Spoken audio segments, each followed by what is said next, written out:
एक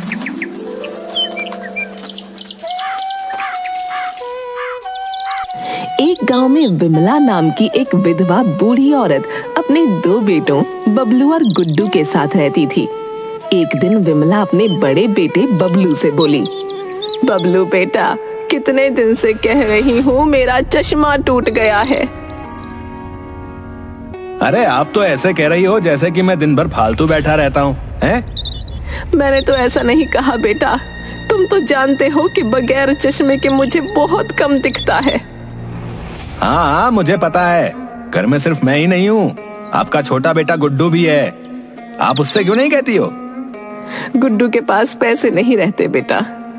तो फिर आप उससे कोई काम धंधा करने को क्यों नहीं कहती हो, हैं? मैं तो उससे कहकर थक चुका हूँ। गुड्डू तुम्हारा छोटा भाई है, उसके पास इतने पैसे नहीं है कि वो कोई काम धंधा कर सके। मत भूलो, तुम्हारे स्वर्गवासी पिता ने अपना सारा कारोबार तुम्हें ही सौंपा था।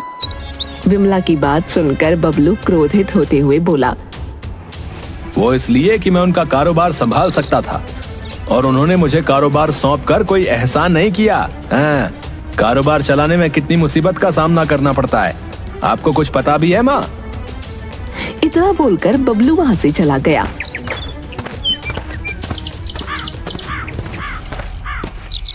और विमला अपने घर के बाहर आंगन में बिछी चारपाई पर बैठकर आंसू बहाने लगी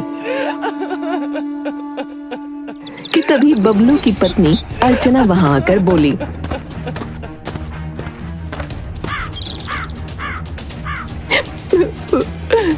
माँ जी, आपकी आंखों से जरा जरा सी बात पर गंगा जमुना बहने लगते हैं।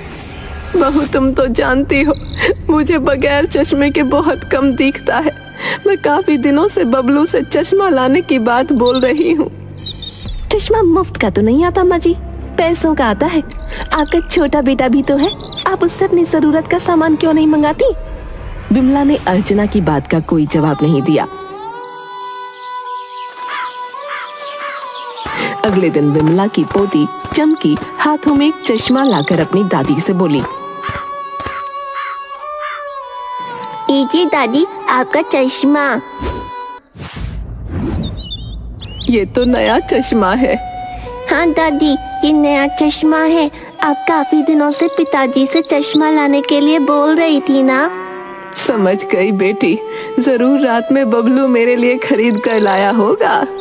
विमला ने इतना कहा ही था कि तभी बबलू गुस्से से आग बबूला होता हुआ चमकी से बोला, चमकी, मेरी जेब से पैसे तुमने निकाले हैं? तुम चोरी भी करने लगी? पिताजी, मैंने दादी का चश्मा लाने के लिए कुछ पैसे निकाले थे, मैं आपको बताने ही वाली थी। चमकी ने इतना कहा ही था कि तभी अर्चना ने आकर एक थप्पड़ चमकी के गाल पर मार दिया। उसे चोरी कहते हैं चमकी? बबलू अपनी माँ की ओर देखकर बोला, माँ, मुझे आपसे ऐसी उम्मीद नहीं थी। जब मैं चश्मा खरीद कर नहीं लाया तो आप अपनी पोती से पैसे चोरी करवाने लगी। बबलू ने इतना कहा ही था कि तभी वहां गुड्डू आ गया और गुस्से से बोला, भैया, आपको माँ से इस तरह से बात करने का कोई हक नहीं। हाँ हाँ, पता है, सारे हक तो माँ ने तुम्हें ही दे रखे हैं ना, काम के न काज के, दुश्मन अनाज के। ऐसा नहीं है भैया कि मैं कोई काम नहीं करना चाहता। कब से मैं काम करने के लिए आपसे भिखारी की तरह पैसे मांग रहा हूँ और आप हर बार मुझे टाल देते हैं। मुझे तो आपकी नीयत पर शक होने लगा है। पैसे मेहनत से कमाए जाते हैं, अनपढ़ कहीं के। जानता हूँ भैया, पैसे मेहनत से कमाए जाते हैं, लेकिन शायद आप नहीं जानते कि आप जिन पैसों पर इतना इतरा रहे हैं वो पैसे मेरे पिताजी की ही मेहनत के कमाए हुए हैं, जिसमें मेरा भी बराबर का हिस्सा है। तभी विमला अपने बेटे गुड्डू से बोली, चुप रहो गुड्डू, क्या मैंने तुम्हें यही सिखाया है कि अपने बड़े भाई से तुम इतनी बदतमीजी से बात करो? नहीं माँ, मैं भैया से कोई बदतमीजी नहीं कर रहा, बल्कि अपने अधिकारों की बात कर रहा हूँ और मैं हर दिन आपका अपमान होते हुए नहीं देख सकता। इतना बोलकर गुड्डू क्रोधित होकर बाहर चला गया और एक पेड़ के नीचे बैठकर अपने पिता को याद करके आंसू बहाने लगा। तभी गांव का मुखिया उसके पास आकर बोला, अब क्या बात है रतन, तुम्हारी आंखों में आंसू? अब मैं आपको क्या बताऊं मुखिया जी, मैं अपने घर पर रोज अपनी माँ का अपमान होते हुए देखता हूँ और मैं चाहकर भी कुछ नहीं कर सकता क्योंकि मेरे पास पैसे नहीं है। गुड्डू, मेरी आंखों से तुम्हारे घर के हालात छुपे नहीं है बेटा। मैं सब जानता हूँ कि तुम्हारे घर में क्या चल रहा है, लेकिन दूसरे के घर पर बोलने का आखिर मेरा क्या अधिकार है? आप गांव के मुखिया हैं, आपको मेरे घर का फैसला करना ही होगा। आप अच्छी तरह से जानते हैं कि पिताजी ने मरने से पहले सारा कारोबार बड़े भैया को सौंपा था और मैं बड़े भैया से पैसे मांग मांग कर थक चुका हूँ। हाँ, जानता हूँ गुड्डू, जानता हूँ। उसकी एक वजह यह भी थी कि शायद तुम अनपढ़ थे, लेकिन तुम चिंता मत करो। आज शाम को मैं तुम्हारे घर पर आकर बबलू से इस बारे में जरूर बात करूंगा। उसे बोलूंगा कि वो तुम्हें कारोबार करने के लिए कुछ पैसे दे दे। शाम को मुखिया गुड्डू के घर पहुंच गया। मुखिया को देखकर बबलू चौंकते हुए बोला, आप यहाँ कैसे मुखिया जी? बबलू, तुम्हारी शिकायत मुझसे गुड्डू ने की है। आप कहना क्या चाहते हैं? तभी वहाँ गुड्डू आ गया। यही कि आप मुझे कारोबार करने के लिए पैसे कब देंगे? गुड्डू की बात सुनकर बबलू मुस्कुराता हुआ बोला, कौन से पैसे, कैसे पैसे? बबलू, पिता की संपत्ति में दोनों भाइयों का बराबर से हक होता है। हाँ, मुझे पता है। इतना बोलकर बबलू अलमारी से कुछ कागज निकालकर मुखिया को दिखाते हुए बोला, गुड्डू तो अनपढ़ है मुखिया जी, आप तो पढ़े लिखे हैं। आप देख लीजिए, इस कागज पर गुड्डू के अंगूठा है। इस कागज के अनुसार गुड्डू ने अपने हिस्से की भी सारी जायदाद मेरे नाम कर दी है। गुड्डू क्रोधित होता हुआ बोला, तो इसका मतलब ये है कि कुछ दिनों पहले आपने जो एक सादे कागज पर मुझसे जो अंगूठा लगवाया था, वो धोखे की नीयत से लगवाया था भैया। अरे, जिसे तुम धोखा कहते हो रतन, उसे चालाकी ही कहते हैं। मुखिया गुड्डू की ओर देखकर बोला, मैं अब कुछ नहीं कर सकता रतन।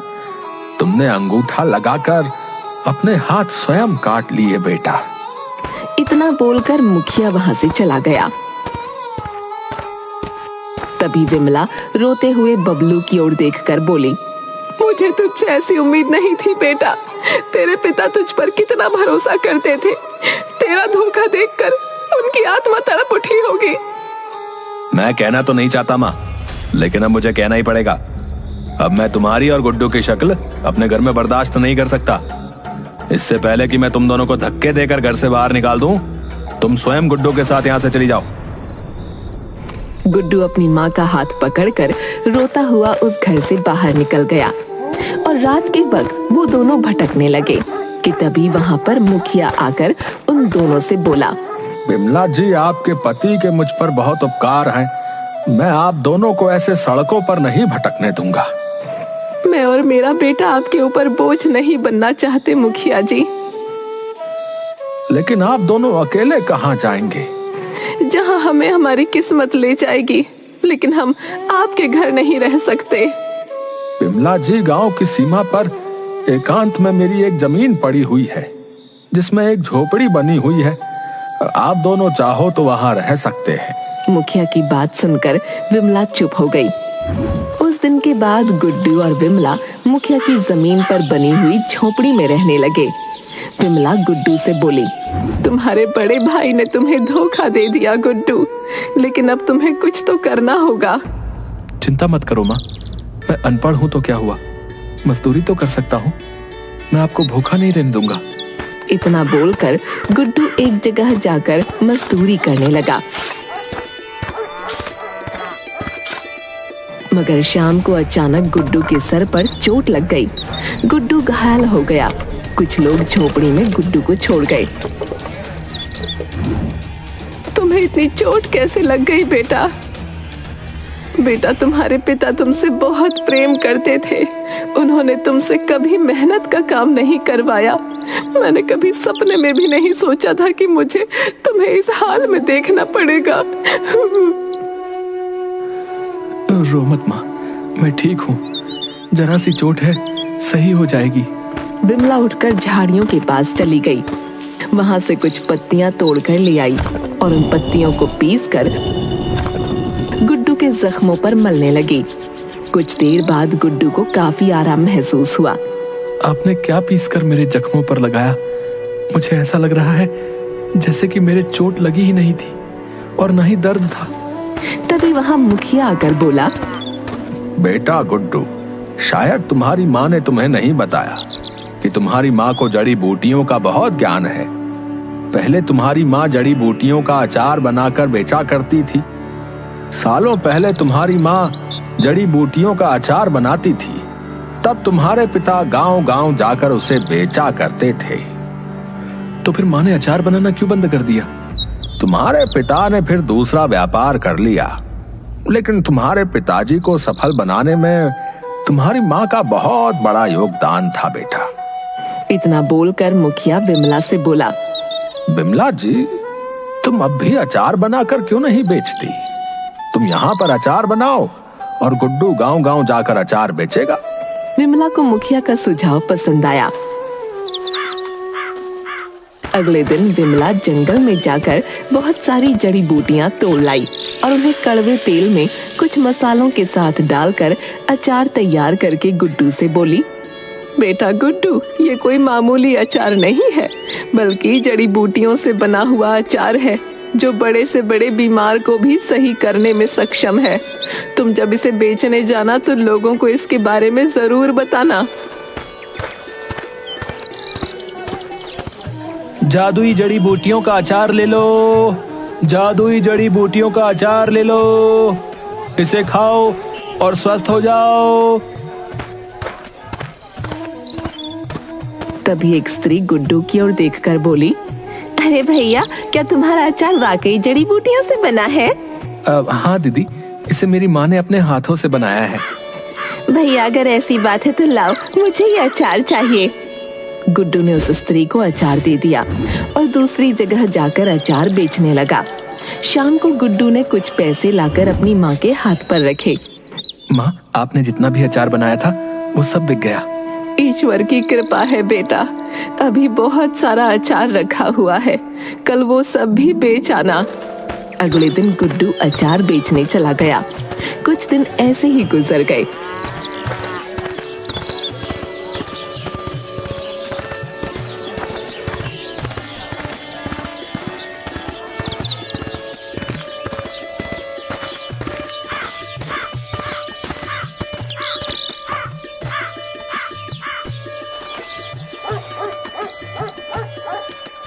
कुछ दिन बाद वही स्त्री खुश होती हुई गुड्डू की झोपड़ी में आकर विमला और गुड्डू की ओर देखकर बोली, बड़ी मुश्किल से आपका पता करते करते यहाँ तक आई हूँ।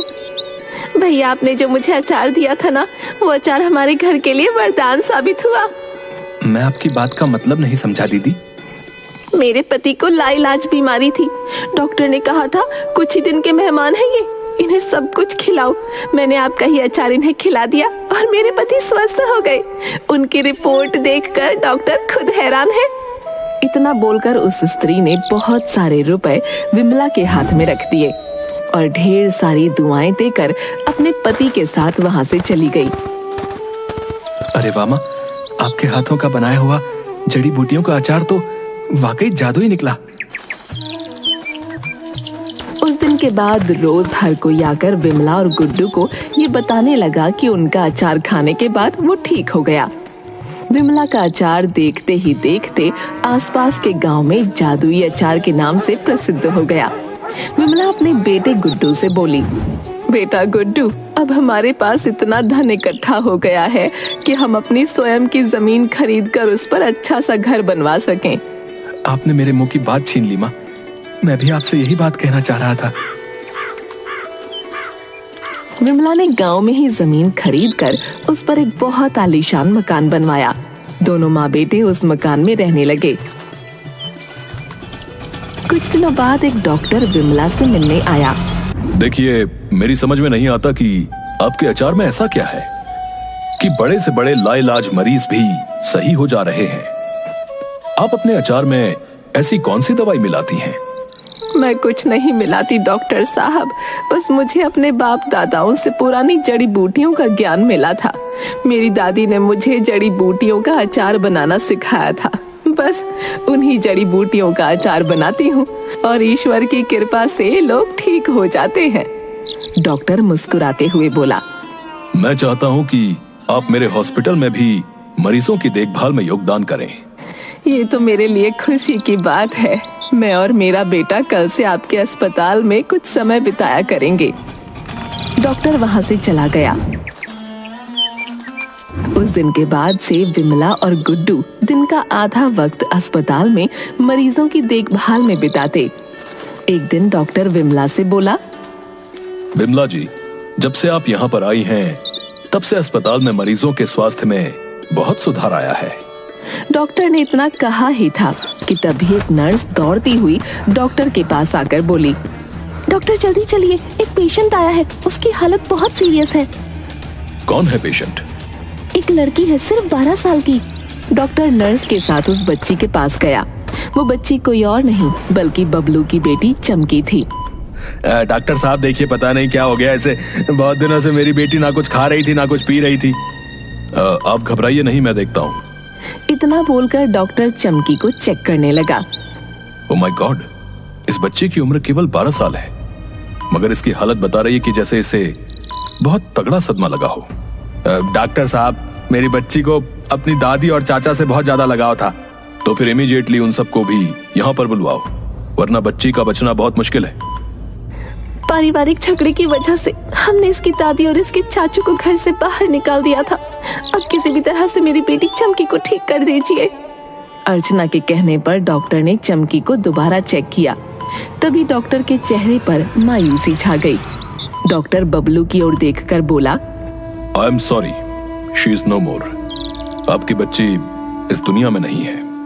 डॉक्टर की बात सुनकर बबलू और अर्चना फूट फूट कर रोने लगे। बबलू और अर्चना रोते हुए अस्पताल के बाहर आ गए। उन दोनों के बाहर आते ही डॉक्टर विमला के पास चला गया। क्या हुआ डॉक्टर साहब, आपके चेहरे पर मायूसी कैसी? अब आपको क्या बताऊं विमला जी, एक 12 साल की बच्ची, उसकी डेथ हो गई। अरे रे, ये तो बहुत बुरा हुआ। क्या नाम था उस बच्ची का? उसके पेरेंट्स चमकी चमकी कहकर रो रहे थे। चमकी का नाम सुनते ही गुड्डू और विमला के पैरों तले जमीन खिसक गई। मुझे जल्दी उसके पास ले चलिए। क्या आप उसे जानती हैं? मुझे डर है कि कहीं वो मेरी पोती तो नहीं। विमला और गुड्डू दौड़ते हुए चमकी के पास गए। गुड्डू चमकी को देखकर फूट फूट कर रोने लगा। विमला चमकी का हाथ पकड़कर फूट फूट कर रोने लगी। तुम ऐसे नहीं जा सकती चमकी, मैं कुछ दिनों बाद तुमसे वैसे ही मिलने आने वाला था। तभी उसके चेहरे पर चमक आ गई। वो गुड्डू से बोली, जल्दी से जड़ी बूटियों वाला अचार लेकर आ, इसकी नब्ज बहुत धीमी है, ये ठीक हो सकती है। गुड्डू दौड़ता हुआ जड़ी बूटियों का अचार ले आया। विमला ने चम्मच से उस अचार को चमकी को चटाते हुए कहा, चमकी बेटा, आंखें खोलो, मैं तुम्हारी दादी तुम्हें लेने आई हूँ। विमला की आवाज सुनकर चमकी को अचानक होश आ गया। अपने सामने दादी को देखकर चमकी दादी के गले लग गई। विमला जी, मैंने अपने करियर में ऐसा पहला केस देखा है।